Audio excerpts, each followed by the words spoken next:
Hello everyone, कैसे हैं आप सब। विधिक शिक्षा के सेगमेंट में आपके साथ मैं हूं, आपका मित्र मनमोहन जोशी। और आज मैं बहुत ही इंटरेस्टिंग टॉपिक पर बात करने वाला हूं। ये टॉपिक है राष्ट्रगान और राष्ट्रगीत में क्या अंतर है। दो शब्दावली हमारे पास में है, एक है नेशनल एंथम और दूसरा है नेशनल सॉन्ग।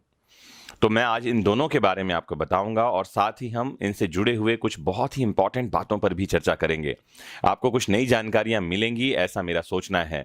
तो जुड़े रहिए इस चैनल से और देखते रहिए। हेडफोन ऑन कर लीजिएगा और नोट्स बनाते जाइए अगर आप किसी एग्जाम की तैयारी कर रहे हैं, क्योंकि यही तो है जनरल नॉलेज। और अगर आप देश के नागरिक हैं तो आपको जानना ही चाहिए। तो दुनिया का सबसे पुराना जो राष्ट्रगान है ये माना जाता है गॉड सेव द किंग।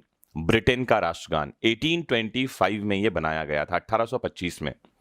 वहीं भारत में दो शब्दावली हमारे पास में है। वन इज राष्ट्रगान, जिसे इंग्लिश में कहते हैं नेशनल एंथम, और दूसरा है नेशनल सॉन्ग, राष्ट्रगीत। बड़े बड़े लोग कई बार इन दोनों में कंफ्यूज हो जाते हैं कि राष्ट्रगीत क्या है और राष्ट्रगान क्या है। तो आप जाने, राष्ट्रगान है जन गण मन, रविंद्रनाथ टैगोर द्वारा लिखा गया, और राष्ट्रगीत है वंदे मातरम, बंकिम चंद्र चट्टोपाध्याय द्वारा लिखा गया। मैं इनमें प्रमुख अंतर आपको बताता चलूंगा और जुड़ी हुई कुछ महत्वपूर्ण बातें भी हम चर्चा में करेंगे। आप देखते जाइए स्लाइड में और नोट भी करते जाइए। तो जैसा कि मैंने भी आपको बताया, विश्व का सबसे पुराना राष्ट्रगान ब्रिटेन का है गॉड सेव द क्वीन। 1825 में इसे राष्ट्रगान के रूप में अपनाया गया था। हालांकि 18वीं सदी के मध्य से ही यह देश प्रेम के गीत के रूप में लोकप्रिय रहा था और राजसी समारोह में वहां गाया जाता था। 19th और 20th सेंचुरी के आरंभ में अधिकांश यूरोपीय देशों ने ब्रिटेन का अनुसरण किया और कुछ राष्ट्रगान खास उद्देश्यों से लिखे गए, जबकि अन्य को पहले से ही मौजूद धुनों से अपनाया गया। भारत के राष्ट्रगान जनगण मन की रचना, मैंने जैसा बताया, नोबेल पुरस्कार प्राप्त भारतीय कवि गुरुदेव रविन्द्रनाथ टैगोर ने लिखा।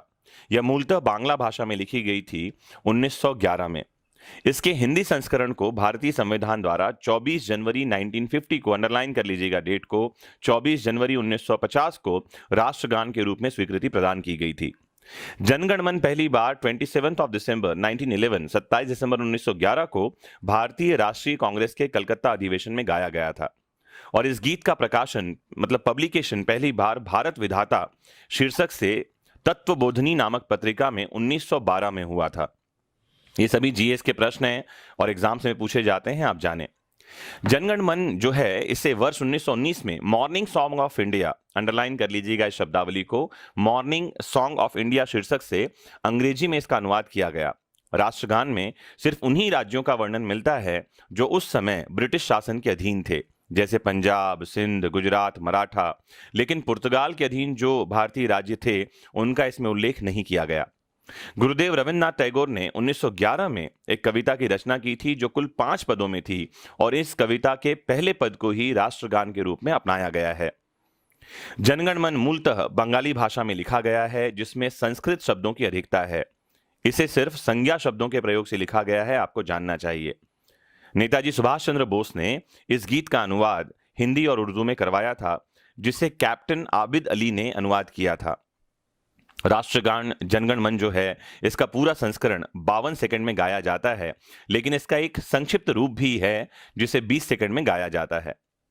राष्ट्रगान के बोल और धुन स्वयं रविंद्रनाथ टैगोर ने आंध्र प्रदेश के मदनापल्ली में तैयार की थी, और आज भी जो हम गाते हैं वो उनके ही धुन को गाते हैं। कानून के मुताबिक राष्ट्रगान के लिए किसी को बाध्य नहीं किया जा सकता। राष्ट्रगान गाने अथवा बजने के दौरान शांतिपूर्वक खड़ा रहना भी सम्मान है, इसे अपमान नहीं माना जाता। राष्ट्रगान के नियमों का पालन नहीं करना या अपमान करना यह अपराध है, और एक कानून बनाया गया है, prevention of insult of national honour act 1971। अगर कोई व्यक्ति राष्ट्रगान का अपमान करता है तो धारा 3 के तहत उसे सजा हो सकती है।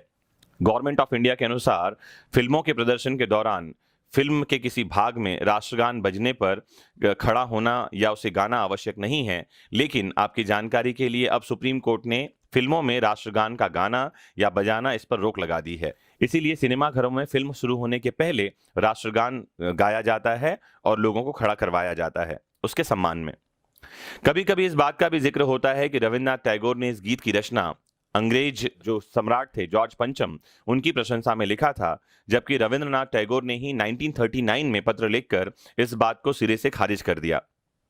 कुछ समय पहले सोशल मीडिया, ईमेल और व्हाट्सएप पर एक मैसेज शेयर किया जा रहा था जिसमें यह बताया जा रहा था कि यूनेस्को ने जनगण मन को बेस्ट नेशनल एंथम चुना है। यूनेस्को ऐसा कोई काम नहीं करता और यूनेस्को ने इस मामले में हस्तक्षेप कर इसे खारिज किया है।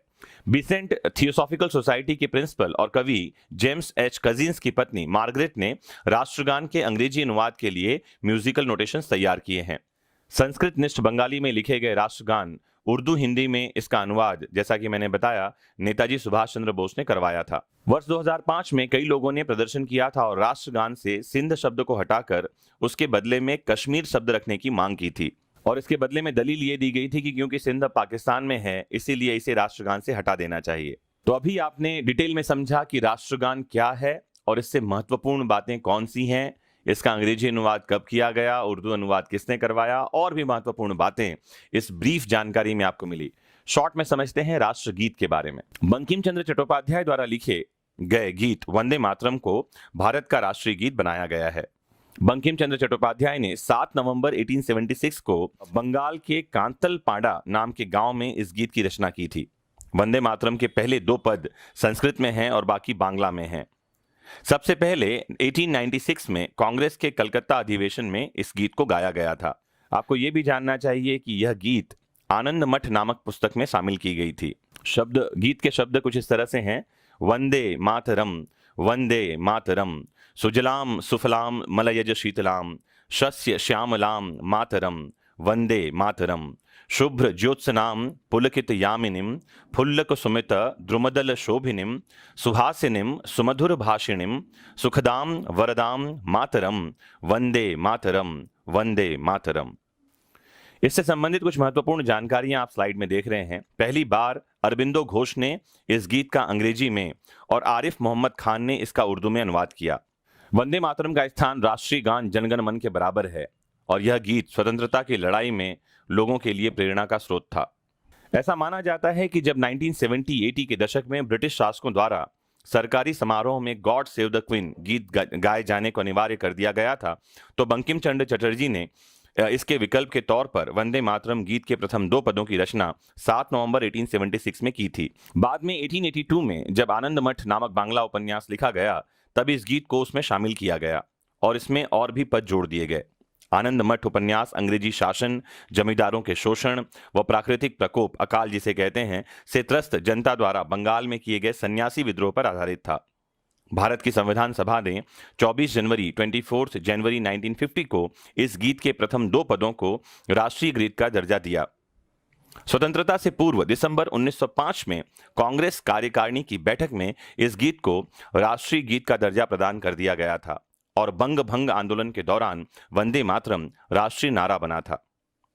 वर्ष 1896 में कलकत्ता के कांग्रेस अधिवेशन में रविंद्रनाथ टैगोर ने पहली बार वंदे मातरम को बंगाली शैली में लय और संगीत के साथ गाया था। रविंद्रनाथ टैगोर के बाद 1901 में कलकत्ता में हुए एक अन्य अधिवेशन में श्री चरण दास ने यह गीत पुनः गाया और 1905 के बनारस अधिवेशन में इस गीत को सरला देवी चौधरानी ने स्वर दिया। तो अभी आपने बहुत डिटेल में देखा राष्ट्रगीत क्या है। 24 जनवरी 1950 वह दिन है जब राष्ट्रगीत और राष्ट्रगान को हमारे देश में अपनाया गया। इन दोनों में क्या अंतर है आपको समझ में आया बहुत ब्रीफ में। टू द पॉइंट बात करता हूं मैं आपसे इस चैनल में और कोशिश ये है कि देश और दुनिया से संबंधित कानून की जानकारी आपको मिलती रहे। जुड़े रहिएगा, कानून की जानकारी को प्राप्त करते रहिए, क्योंकि नॉलेज इज पावर और देश के कानून को, देश की जुड़ी बातों को जानना हमेशा ही आपके लिए फायदेमंद है, आपको सशक्त बनाएगा। मेरी कोशिश ये है कि अगर आप रोज 10 मिनट भी इस चैनल को देखें तो आपके पास दुनिया भर के कानूनों की जानकारी हो जाए। जुड़े रहिए इस चैनल से, सशक्त बनते रहिए, अपना प्यार देते रहिए, शेयर करते रहिए, कमेंट करते रहिए। आज के लिए इतना ही, धन्यवाद।